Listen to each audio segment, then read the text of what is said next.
स्वाभाविक है प्रधानमंत्री रहेंगे। सारे एमपीज, पूर्व एमपीज, विधायक, मेयर, डिप्टी मेयर, जिला परिषद के अध्यक्ष, इसके अलावा प्रदेश के संगठन के प्रभारी पदाधिकारीगण, जिला के अध्यक्ष और महामंत्रीगण, ये सभी उसमें रहने वाले हैं।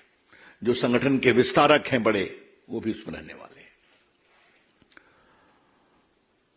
17 तारीख को फर्स्ट हाफ में पदाधिकारियों की बैठक होगी और 3 बजे झंडोत्तोलन होगा और उसके बाद ये 18 तक ये कार्यक्रम चलेगा।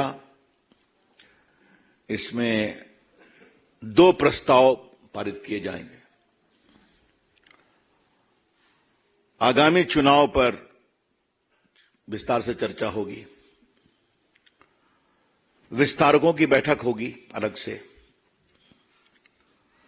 और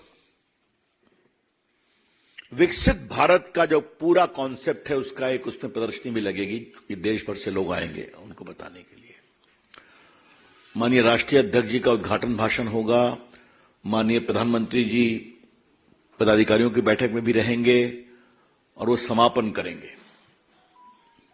वैसे अनिल जी, हम दोनों अपने व्यक्तिगत अनुभव से कह सकते हैं कि राष्ट्रीय अधिवेशन में प्रधानमंत्री जी का जो कंक्लूडिंग आह्वान होता है वो बहुत प्रेरणादायी होता है और पूरा देश भर के कार्यकर्ताओं के लिए एक नजीर बनती है उनकी टिप्पणी, उनका भाषण। तो हम सभी बहुत उत्साह के साथ उनके उस भाषण की प्रतीक्षा करेंगे। आज ये बात मैं इसलिए भी कह रहा हूं और बहुत विनम्रता से कह रहा हूं, और शायद मैं इसमें भी आप लोगों को भी इंक्लूड करना चाहूंगा कि प्रधानमंत्री का संसद का भाषण होता है। अभी तक दर्जनों भाषण हो चुके हैं। उनके सारे भाषणों को आप भी उतनी ही उत्साह से अपेक्षा करते हैं जितने उत्साह से हम लोग अपेक्षा करते हैं। उसमें इतनी चीजें मिलती हैं समझने के लिए, पार्टी की लाइन के लिए, देश के लिए। तो ये मित्रों कुल कार्यक्रम है। ये बहुत ही प्रभावी कार्यक्रम होगा और जैसा मैंने बताया 11,500 डेलीगेट्स इसमें आएंगे। तो इसमें चर्चा भी होगी, प्रस्ताव पर भी चर्चा होगी, चुनाव की तैयारियों की चर्चा होगी, सांगठनिक चर्चा होगी। तो जो कहते हैं कॉम्प्रिहेंसिव ऑर्गेनाइजेशनल एजेंडा, वो इसमें होने वाला है। तो हम सभी अपने आने वाले प्रतिनिधियों का बहुत अभिनंदन करते हैं और परसों आप लोग का भी स्वागत है। आप लोग की भी अलग से ब्रीफिंग की व्यवस्था रहेगी, तो वो भी रहेगी। That's all on the 17th and 18th। हम इसके बारे में कोई सवाल देना चाहेंगे? नीरज पांडे। सर, क्या प्रधानमंत्री जी ओपनिंग और कंक्लूड दोनों में अपना भाषण देंगे? अब ऐसा है, वो तो वहां तय करते। उद्घाटन तो राष्ट्रीय अध्यक्ष नड्डा जी के द्वारा होता है, आप तो जानते ही हैं। आमोद जी। इसमें 2 प्रस्ताव लाया जाएगा जैसा आपने बताया, क्या प्रस्ताव? अब आपको बताएंगे सर। कोई आप रविंदर जी, पहले ये वाला कर ले एक बार, पहले इस बारे में पूछ लेते हैं, फिर उसके बाद सुजीत।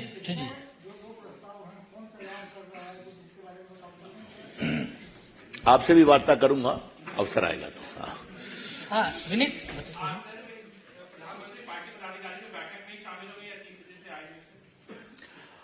देखिए, पदाधिकारियों की बैठक में भी प्रधानमंत्री आ सकते हैं, ये सब उनके विवेक पर है, ये हम आपसे कहना चाहेंगे।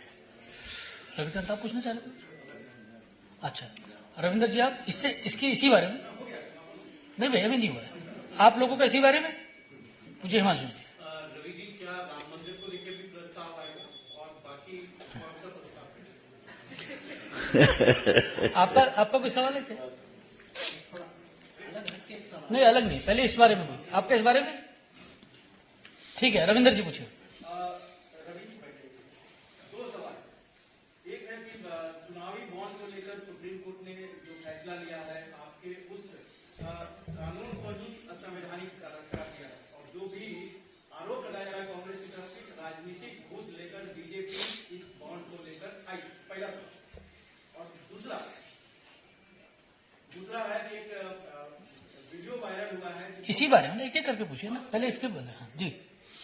मुझे लगता है कि इस पर काफी मित्रों का सवाल होगा, तो मैं पार्टी की ओर से एक आरंभिक टिप्पणी करता हूं, क्योंकि औपचारिक टिप्पणी इस पूरे जजमेंट को पढ़ने के बाद बताई जाएगी. Since the judgment is of a constitution bench running into hundreds of pages, it requires a comprehensive study and thereafter a structured reply. तो ये आपसे हम बहुत विनम्रता से कहना चाहेंगे कि जो कि सुप्रीम कोर्ट के संवैधानिक पीठ का यह फैसला है, अतः पार्टी की ओर से और संभवतः सरकार की ओर से आवश्यकता पड़ेगी तो इसका सुविचारित टिप्पणी की जाएगी. आज जब मैं पार्टी के राष्ट्रीय मंच पर बैठा हूं तो कुछ बातें हम कहना चाहते हैं. ये निर्णय एक बहुत ही प्रामाणिक उद्देश्य के लिए लाया गया था. This decision was undertaken for a very laudable objective to bring in transparency in electoral funding.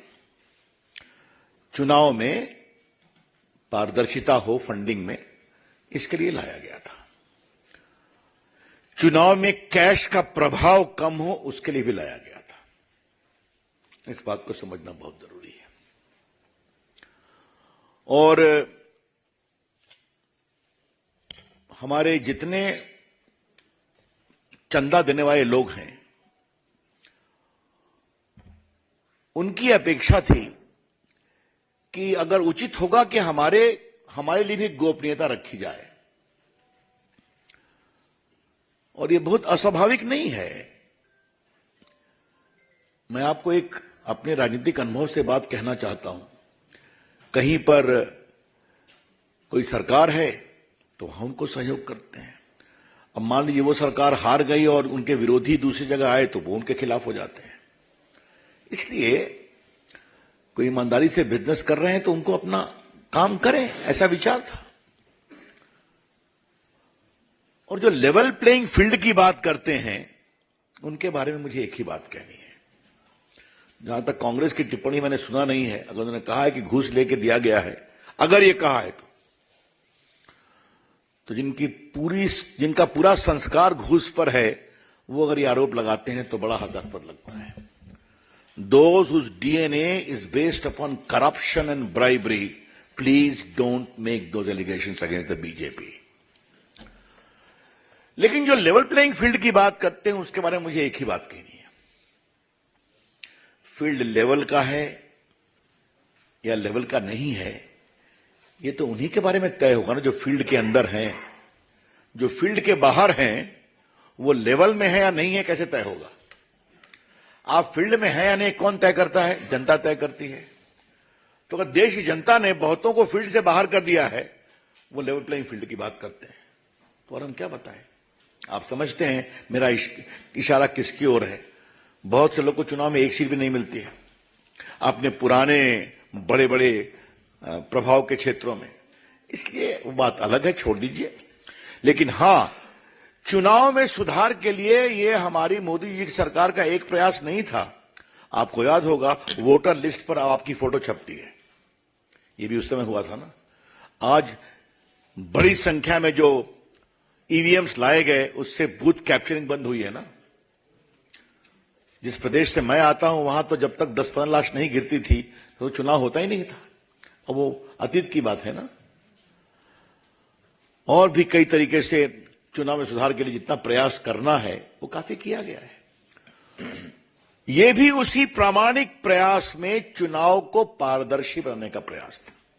अब माननीय सुप्रीम कोर्ट ने एक फैसला किया है, तो हम उनका सम्मान करते हैं. इस फैसले पर क्या बोलना है, जैसे मैंने कहा, निर्णय को पढ़ने के बाद हम बताएंगे. I think I have spoken enough to allay all the questions which may come about. Ravindra ji, दूसरा क्या था बताइए. नहीं, एक मिनट, मेरे ख्याल में और मैंने इस पर और कोई सवाल मैं नहीं उम्मीद करता हूं. जितना मुझे बोलना था मैंने बोल दिया, और इससे आगे मैं बोलूंगा भी नहीं. Don't mind. नहीं, इसका हो गया. इसके अलावा कोई और सवाल है तो बताइए. इसको पूरा जवाब आ गया. मैंने भी, एक मिनट आप वेट करें. हाँ जी. प्रदर्शनकारियों का एक वायरल वीडियो जारी हुआ है जिसमें कहा गया कि राम मंदिर के बाद पीएम मोदी का ग्राफ बहुत ऊंचा हो गया है, उसे नीचा करना, लेकिन हमारे पास बहुत कम समय है, कैसे करना है, इस पर विचार करें. देखिए, किसने क्या कहा इस पर तो कोई हम टिप्पणी नहीं करेंगे. मैंने भी वो वीडियो देखा है, किसी चैनल पर आप लोग चला भी रहे हैं. शाम में वार्ता होने वाली है मंत्रियों की।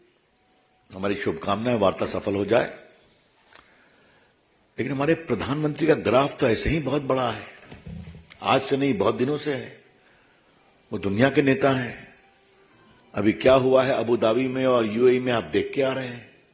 अभी क्या हुआ है कि कतर में जो हमारे नेवी के लोग फांसी के फंदे से झूलने वाले थे, कितने सम्मान से वापस आ गए। तो क्या देश और क्या विदेश, प्रधानमंत्री का ग्राफ इसलिए है उनकी ईमानदारी, उनके काम और भारत की 40 करोड़ जनता के आशीर्वाद से। मैं इतना ही कहना चाहूंगा।